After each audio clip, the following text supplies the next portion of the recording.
Bonjour la compagnie, aujourd'hui on se retrouve pour un petit jour assez spécial parce que certains sont peut-être au courant, certains non. Mais aujourd'hui c'est la journée internationale, en tout cas je sais qu'en France c'est cette date là, contre le harcèlement scolaire.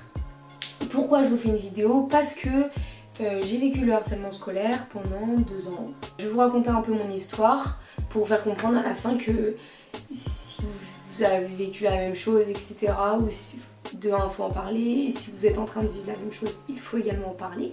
Mais du coup, je vous remets rapidos dans le contexte. Hop hop hop, chemin arrière, 10 ans en arrière. Oui, 10 ans. Parce que j'avais 11-12 ans, ça a commencé en 5e. Alors moi j'étais au collège une élève assez discrète, tout le contraire de maintenant. J'aimais pas l'école, donc je faisais clairement le minimum de ce qu'on me demandait. Et je m'en sortais très bien comme ça. J'avais pas plus de copains ni copines que ça, mais moi ça me dérangeait pas. Parce qu'en fait à cette époque-là, à la maison, c'était compliqué, maman était malade. J'avais un peu le rôle de maman, entre guillemets. J'allais à l'école pour faire l'école, le midi je rentrais à la maison, je m'occupais de maman, je mangeais moi. Et l'après-midi j'y retournais, le soir je rentrais chez moi, voilà. Un jour, une nana qu'on appellera Violette me dit comme ça: oui Laura, on va au kebab ce midi, est-ce que ça te dit de venir avec nous? Nous on a tous fait un mot, machin, tout ça. Je dis bah ouais, pourquoi, enfin moi genre je voyais pas le mal, moi qui est pas frère je mange, y'a pas de problème, viens on y va. Mais par contre par rapport au collège, fallait absolument un mot. Du coup je prends mon carnet de correspondance, dans les toilettes, je fais à ne pas reproduire les gamins que j'ai au collège. Donc j'autorise ma fille Laura machin à quitter, à aller manger en ville avec ses copines. Je fais montrer à la surveillante me dit ok d'accord, je tamponne, hop, ciao bye bye, à tout à l'heure. Et donc bref on arrive au kebab et tout ça, et vraiment genre il y avait entre à peu près 2 km tu vois, donc moi frère il est midi, j'ai la fonce dalle, j'ai faim, donc je mange. En fait la formule c'était maxi kebab, mais c'était tout simplement un kebab avec des frites. Et cette nana là, la Violette avec ses copines, elles ont pris quoi? Des frites. Elles ont tout mangé le même plateau. Moi personnellement les copains, je suis une bonne mangeuse, donc surtout que je viens de me taper 2 km, je vais pas juste craquer 3-4 frites quoi. Tout se passe bien, le repas, tout. Bref on rentre au collège et tout. Et là il y a un mec qui était pas très gentil. De base il était gentil, mais en fait après il a participé à tout ça et donc c'était un petit imbécile on va dire. Et du coup cet humain demande à Violette ouais bah alors ça s'est bien passé et tout. Et Violette répond ah ouais c'était trop cool machin, et franchement on a trop bien mangé, enfin surtout Laura. Et moi je suis là sur moi de pourquoi moi? Mimi quand même on est 6, pourquoi tu t'arrêtes sur moi? Du coup il dit ah bon bah pourquoi et tout. Et là il dit bah elle a pris un max kebab et tout alors qu'on a mangé que des frites. Vous voyez là d'où il est arrivé là. À ce moment là, bah bref, ça genre non, il y en a 2-3 qui se foutent de ma gueule, qui me disent ah oui un max kebab et tout. Et en fait à partir de ce jour là, je me faisais appeler max kebab 5-6 fois par jour minimum. Sauf que c'était super méchant parce qu'il n'y avait pas que ces insultes. Il y avait des bousculades dans les couloirs. Je me rappelle un jour où on sort de physique chimie, il n'y avait même pas 5 mètres pour aller à notre classe. Il y a un mec qui passe derrière moi, il me fait une balayette, je me retrouve par terre. Là il balance la phrase regardez, Boubou elle roule. On va l'appeler Maxime. Merci Maxime, c'est très gentil, dis donc ta réflexion, t'aurais pu la garder pour toi, espèce de... Il y a un mec un jour, je sais pas ce qu'il lui a pris dans la tête, il a pris mon sac, il a fait 3-4 tours de la cour, sauf qu'en fait la cour elle fait des... genre il y a un pic comme ça, donc sauf que moi du coup je suis suivie parce que frère en fait j'ai pas ton temps, ma mère elle m'attend en fait à la maison donc donne-moi mon sac, et sauf qu'à une descente à un moment donné j'ai descendu, ma cheville elle a fait quoi, elle a tendu, bam, plâtre. Je suis rentrée à la maison, j'ai dit bah il y a un garçon, mais j'ai pas dit CRS, donc ma mère elle a pas soulevé plus que ça. J'ai dit bah il y a un gars, il a pris mon sac, et donc du coup je vais courir après pour prendre mon sac et je me suis tordu la cheville. Mais tu vois elle a pas relevé plus que ça parce que voilà ça reste des chamailleries de gamins. Parce que j'avais 2-3 copains, 2-3 copines à peu près quand même, mais qui prenaient pas du tout ma défense. Donc le moral dans tout ça c'est pas folichon, donc les notes et tout ça, ça fait chute libre. Sachant que mes grands frères c'était pas folichon non plus leur école, donc ma mère quand elle a vu ça, elle s'est pas cassée la tête, elle a été voir la prof principale, elle a dit voilà ma fille l'année prochaine, je la mets dans un lycée professionnel, donc ça veut dire que bref, je vais en stage tout ça, donc du coup je reste pas sur une chaise toute une journée, et moi personnellement c'est ce qui me convenait à moi. Je me dis entre guillemets youpi oura, je me casse de là-bas, on va me laisser tranquille, le maxi kebab il va bien rester dans ce collège de MERDE. Un nouveau départ, c'est parti Laura, un nouveau départ, c'est que dans ma classe. il y avait 3-4 pélos qui étaient dans la même situation que moi, sauf que eux participaient en fait au foutage de tronche. Ils m'harcelaient et ils étaient dans la même situation que moi, ce qui veut dire ils aimaient pas l'école, donc du coup leur daron, ils ont pris la même décision de les mettre dans le lycée professionnel. Donc je me suis retrouvée dans leur classe. Alors que je pensais être enfin tranquille. Ce qui s'est passé, c'est qu'arrivé dans ce fameux établissement, donc on était 13 ou 14 je crois, genre, et on était que 2 nanas. Et du coup ce qui s'est passé, c'est que ça a continué. Ça a continué, sauf que là, cette année-là, j'avais plus le même échappatoire. Le midi, je devais manger là-bas. Au début, je commençais à faire ma petite vie, sauf que en fait, moi j'étais très timide. Quand tu vois quelqu'un qui est tout seul, tu cherchais tout le temps un vilain petit canard, quoi. Moi, j'étais la nana dans son coin, un petit peu boulotte. Je vous mettrai une photo de moi quand j'étais à cette époque-là. Et du coup, les gars de ma classe, ils ont commencé à se foutre de ma gueule, quoi. Pas changer. Mais moi, vu que l'année d'avant, on se foutait déjà de ma gueule, pour moi c'était normal, c'était devenu basique et normal. Et sauf que c'est pas normal. C'est pas normal que tous les jours on te balance des insultes. T'es grosse, t'es un max kebab, que les gens ils disent tu pues et tout. Mes frères, bouge en fait, je prends ma douche tous les jours comme toi. Maintenant là, genre tu sais, j'aurais envoyé péter. Mais à cette époque-là, je disais amen à tout et je fermais ma tronche et j'encaissais. Oh, c'était un peu ma destinée, quoi. Donc à la maison, maman, ça allait un petit peu mieux. Le souci, c'est que moi, ça allait pas. Et sauf que je disais rien à personne. Et donc à la maison, je rentrais le soir, mes frères, tu sais, ils me taquinaient comme des frères taquinent leurs sœurs et vice versa. Moi, c'était facile de les envoyer péter. Je savais que je risquais rien, entre guillemets, si je les envoyais péter. Ils allaient pas me péter la gueule ou une connerie comme ça. J'avais pas cette peur si je leur répondais. Et donc du coup, ils me balançaient même pas un quart de ce qu'on me balançait à la journée. Je les déglinguais, je les insultais de tous les noms, alors que je suis pas du tout d'un caractère comme ça. Je me rappelle un jour, ma belle-sœur, elle monte dans ma chambre, elle me dit mais Laura, et tout, t'inquiète, et tout, c'est rien, il t'embête, mais tranquille et tout, tiens, mange un peu. Genre elle me donne un petit pretzel, bichette. Du coup, j'étais en pleurs, j'en avais marre, Mais en fait, ils comprenaient pas pourquoi je réagissais comme ça. Pour eux, c'était, je pense, un peu la crise d'ado, ou pour eux, c'était en mode ouais, elle prend trop à cœur ce qu'on dit, mais c'est rien. Mais en fait, non, les gars, c'était juste c'était la goutte d'eau qui faisait déborder tous les jours un peu plus le vase. Sauf qu'eux n'étaient au courant de rien. Donc je peux leur en vouloir de rien parce que ça soit ma mère, que ça soit mes frères, je peux leur en vouloir de rien de pas avoir vu mes alertes parce qu'en vrai je leur en faisais pas. À part au moment où mes frères ils me taquinaient un peu, sinon j'étais une gamine souriante qui était tout le temps de bonne humeur et tout. Pendant ces années-là, j'ai commencé à mutiler, voilà, faut mettre les termes, faut mettre les mots au bout d'un moment, voilà, il y a plus d'un gamin qui le fait. Et là, je tirais la sonnette d'alarme, mais en soi, je les ai pas montrés, genre j'en parlais pas.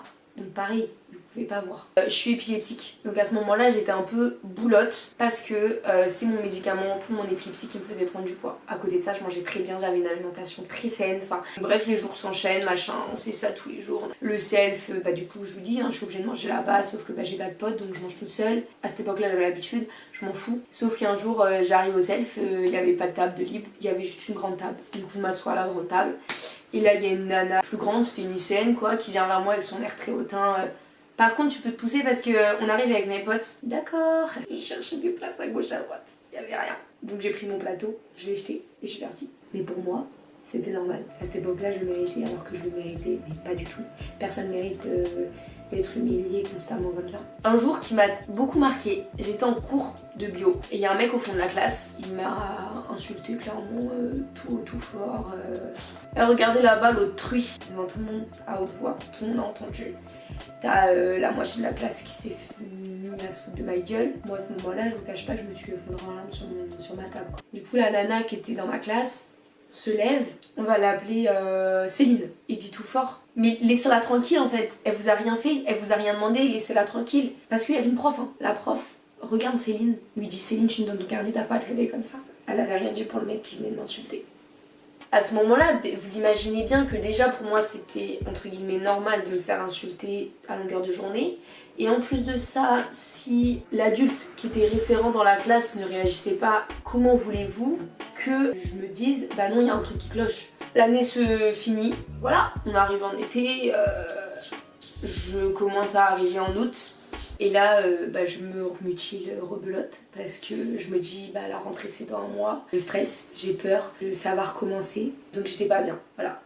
Un jour, pareil, mes frères taquineraient taquinerie de merde, mais pareil en fait à ce moment-là, je m'en foutais une boule au ventre parce que je me dis putain ça va pas aller et tout, donc du coup, sachant que tout juillet ça allait, tu vois, je me dis tranquille. Et un soir je me rappelle, donc mes frères pareil, ils me retaquinent, bam, je claque la porte, je monte dans ma chambre, tout ça.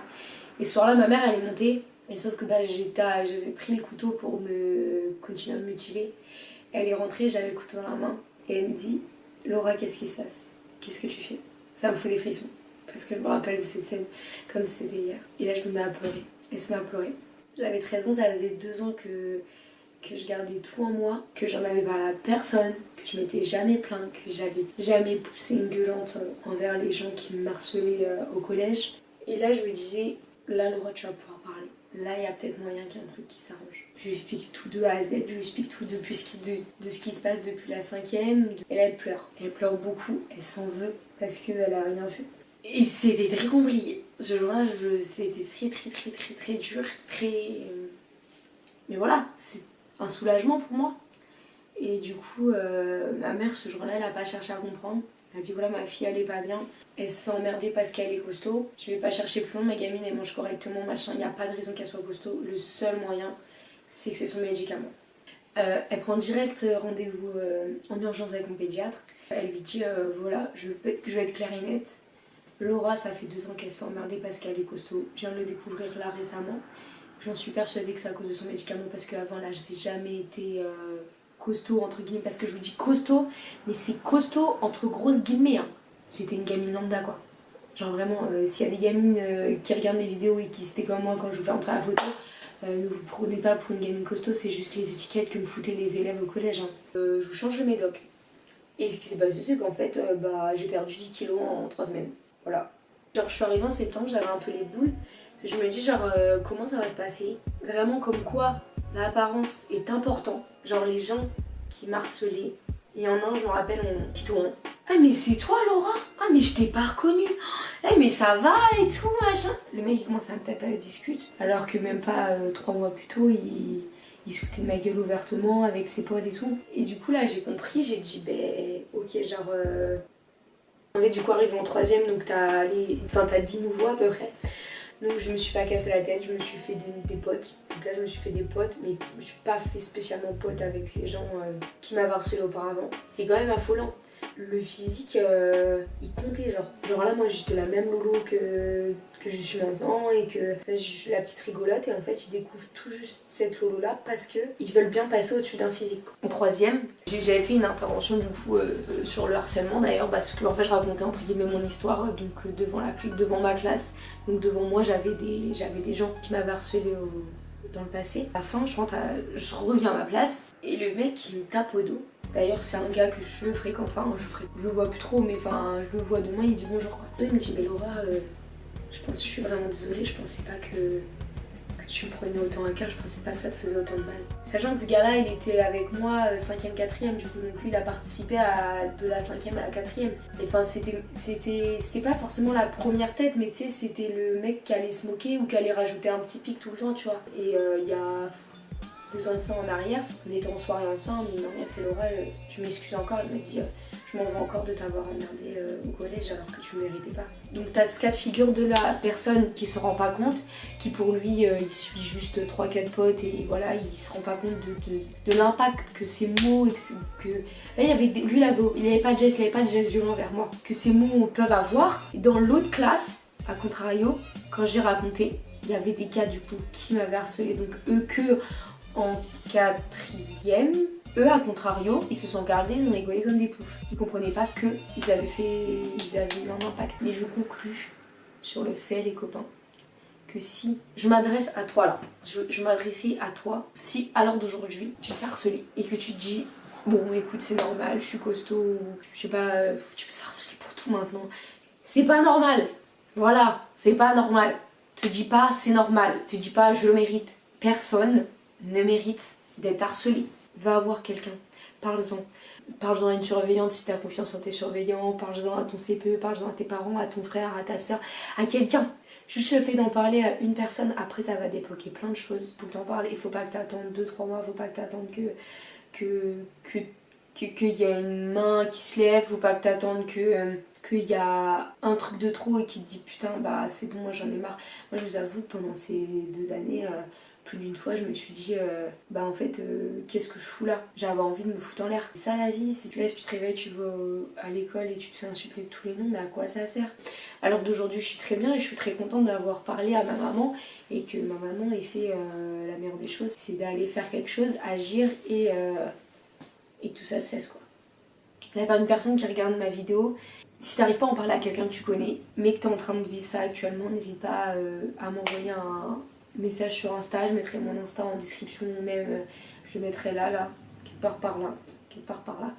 Et n'hésite pas à m'envoyer un message si ça peut te faire du bien, franchement sans souci. C'était un petit peu émouvant cette vidéo, mais vraiment c'est une vidéo qui me tenait à cœur et depuis le début de ma chaîne YouTube, je me suis dit Laura, faut que tu la fasses. Et là aujourd'hui on est dans un jour où c'est le jour contre le harcèlement scolaire. Donc c'est le jour qu'il fallait faire cette vidéo et la sortir. Donc voilà, je vous fais des gros bisous et à très vite.